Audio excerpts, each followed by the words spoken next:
1400 سال بعد حج کا مبارک مہینہ شروع ہو گیا. دنیا کے ہر گوشے سے اللہ کے پرستار اور اللہ کے رسول صلی اللہ علیہ وسلم کے امتی سرزمین حجاز پر پہنچنے شروع ہو گئے، جنہیں آسمانی بادشاہت کے ملائک اپنے نورانی پروں کے دوش پر لینے کے لیے تیار ہیں. جو مخلوق کی بادشاہت چھوڑ کر خالق کی حکومت میں داخل ہوئے ہیں، آؤ اللہ کے پیارو، آؤ آؤ، تمہیں اس پاک زمین پر حج کی سعادت مبارک ہو. آؤ، تمہیں خانہ کعبہ کی زیارت مبارک ہو. آؤ، تمہیں اللہ کے رسول کے روضہ اقدس کا دیدار مبارک ہو. ان میں نہ کوئی آقا ہے نہ غلام، نہ کوئی امیر ہے نہ غریب، نہ سیاہ و سفید کی تمیز ہے، نہ اعلیٰ و ادنیٰ کی تفریق. سب مسلمان ہیں، ایک اللہ کے پرستار اور آخری نبی کے جانثار.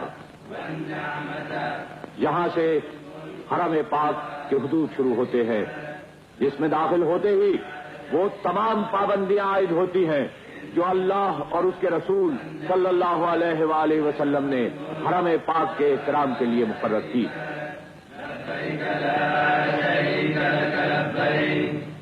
7 ذی الحجہ مکہ مکرمہ کی تمام فضا بادشاہ ارض و سما کی تعریف میں گونج رہی ہے.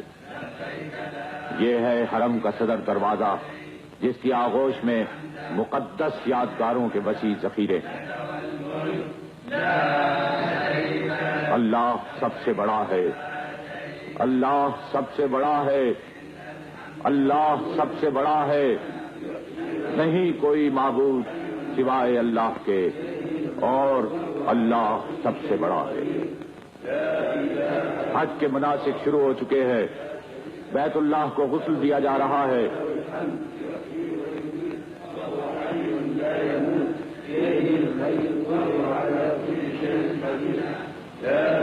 خادم حرمین شاہ فیصل بن عبدالعزیز غسل کی تمام رسومات میں شریک ہے.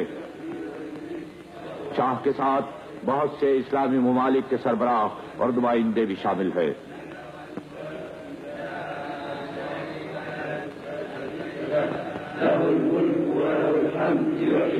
خانہ کعبہ خدا کا وہ پاک گھر ہے جس سے افضل کوئی عبادت گاہ نہیں، جس کے بارے میں سردار کونین حضرت محمد مصطفیٰ صلی اللہ علیہ وآلہ وسلم کا ارشاد ہے کہ اللہ جل شانہ کی 120 رحمتیں روزانہ اس گھر پر نازل ہوتی ہے، جن میں سے 60 طواف کرنے والوں پر، 40 نماز پڑھنے والوں پر اور 20 بیت اللہ کو دیکھنے والوں پر.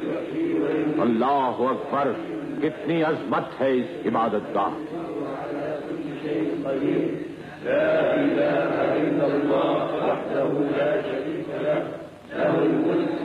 یہی دن سب سے بڑے ہیں، کیونکہ انہی دنوں میں دنیا کی سب سے بڑی عبادت ظہور میں آئی.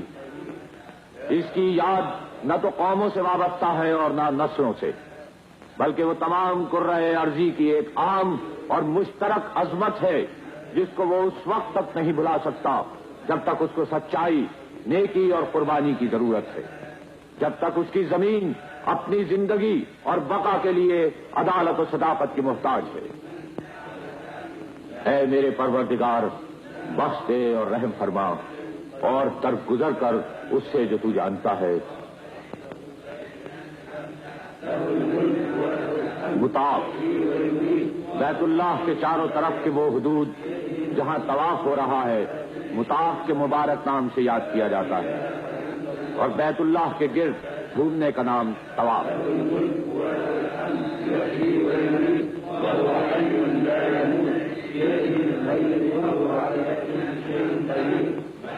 حجر اسود، اس پاک پتھر کو جنت سے اتارا گیا.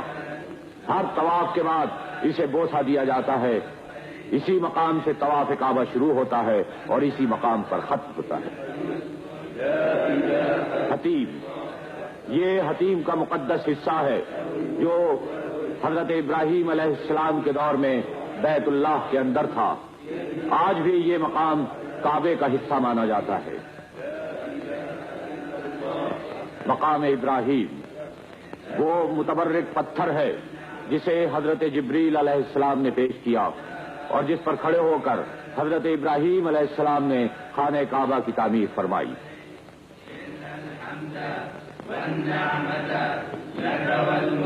زمزم یہاں کا متبرک پانی حضرت اسماعیل علیہ السلام کی یاد کو تازہ کرتا ہے، دعاؤں کی مقبولیت کا ضامن ہے. اس پانی کی فضیلت یہ ہے کہ شب معراج میں حضرت جبریل علیہ السلام آسمان سے براق لائے، جنت سے سونے کا طشت، لیکن قلب اطہر کو دھونے کے لیے زمزم ہی کا پانی استعمال کیا. بیت اللہ کے طواف کے بعد حجاج مقام ابراہیم پر 2 رکعت نماز ادا کرتے ہیں اور اس کے بعد آب زمزم پیتے ہیں.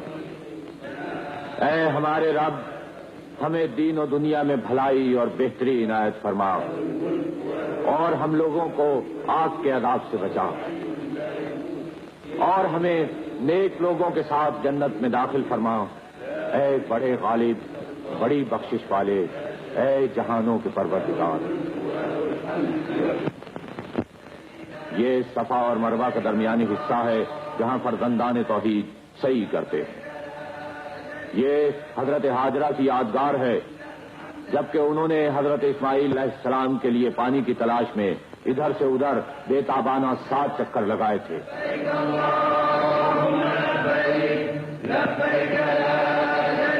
8 ذی الحج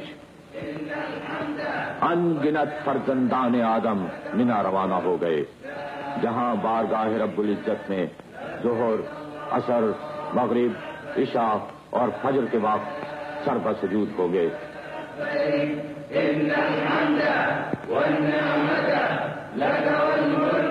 9 ذی الحج وَإِذْ بَوَّأْنَا لِإِبْرَاهِيمَ آج سے 1400 سال قبل رسول برحق حضرت محمد مصطفیٰ صلی اللہ علیہ وآلہ وسلم اسی میدان میں حج کے لیے تشریف لائے تھے. جمعے کا دن تھا. سرور کائنات کی سواری وادی ارنا سے میدان عرفات میں داخل ہوئی. آج بھی مسجد نمرہ یا مسجد عرفات اس دن کی یاد دلاتی ہے جہاں 2 جہانوں کے سردار رحمت للعالمین شافع محشر رسول برحق حضرت محمد مصطفیٰ صلی اللہ علیہ وآلہ وسلم نے قیام فرمایا تھا. یہ ہے میدان عرفات میں جبل الرحمت، سرزمین حجاز پر ایک اور افضل اور اعلیٰ مقام. اسی میدان میں حج کے مناسک کی تکمیل میں لاکھوں فرزندان توحید جمع ہو کر اپنے گناہوں کی معافی مانگتے ہیں. ایک قول کے موافق اس سرزمین کو یہ شرف حاصل ہے کہ پروردگار دو عالم نے حضرت آدم علیہ السلام کی معافی اسی مقام پر اور آج ہی کے دن قبول فرمائی تھی. اسی میدان میں جنت سے نکلنے کے بعد حضرت حوا سے پہلی ملاقات ہوئی. اسی میدان میں حضرت ابراہیم علیہ السلام کو حضرت جبریل علیہ السلام نے حج کے مناسک سکھائے. ایک روایت کے مطابق میدان عرفات ہی میدان حشر ہے جہاں گناہ و ثواب کا حساب ہوگا.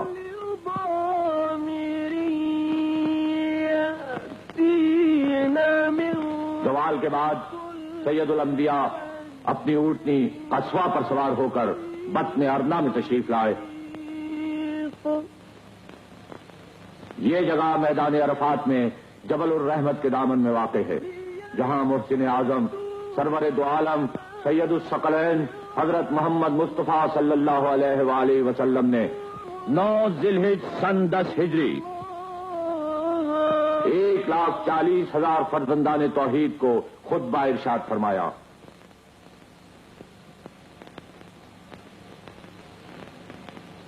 آپ کا ارشاد ہے کہ اے لوگوں، میں جو کچھ کہوں اسے غور سے سنو.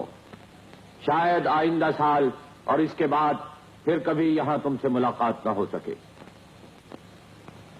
اے لوگوں، تم پر ایک دوسرے کی جان و مال تا قیامت حرام ہے. جس طرح آج کے دن اور اس مہینے ذو الحج میں ایک دوسرے کی بے حرمتی نہیں کرتے.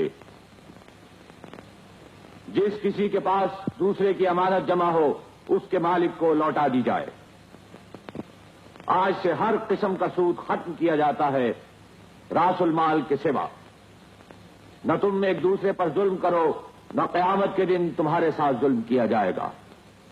خدا تعالیٰ نے سود کو ممنوع فرما دیا ہے۔ عباس کا جو سود دوسروں کے ذمہ واجب الادا ہے اسے موقوف کیا جاتا ہے۔ جاہلیت کے مقتولین کا قصاص ودیت دونوں کل عدم قرار دی جاتی ہیں۔ سب سے پہلے بنو ہاشم کے بچے ابن ربیعہ بن حارث بن عبد المطلب کے فرزند کا بدلہ اور دیت معاف کرتا ہوں۔ اس کے بعد مجھے بتانا ہے کہ زن و شوہر دونوں ایک دوسرے کے سامنے جواب دہ ہیں۔ اذا جملہ یہ کہ کسی عورت کے لیے غیر مرد کو اپنے قریب کرنے کا حق نہیں۔ دستور عام کے مطابق ان کے خورد و نوش اور ان کے لباس کا پورا لحاظ رکھو اور ان کے معاملے میں حسن سلوک سے ہاتھ نہ کھینچو۔ وہ تمہارے نکاح میں آ جانے سے تمہاری پابند ہو جاتی ہیں اور اپنے نفس کی مالک نہیں رہتی، لیکن تم بھی خیال رکھو کہ آخر کلمہ ایجاب و قبول کے ساتھ ہی تم نے اللہ کی اس امانت کو اپنی تحویل میں لیا ہے اور انہی کلمات کے ساتھ انہیں خود پر حلال کیا۔ اے لوگو، غور سے سنو، جو کچھ تم سے کہہ رہا ہوں اس کی وضاحت کے لیے دو چیزیں چھوڑے جا رہا ہوں۔ اگر تم اسے مضبوطی کے ساتھ پکڑے رہو گے تو کبھی ٹھوکر نہ کھاؤ گے۔ وہ چیز بجائے خود نہایت واضح ہے اور وہ خدا کی کتاب اور اس کے رسول کی سنت ہے۔ خداوندا، تو سن رہا ہے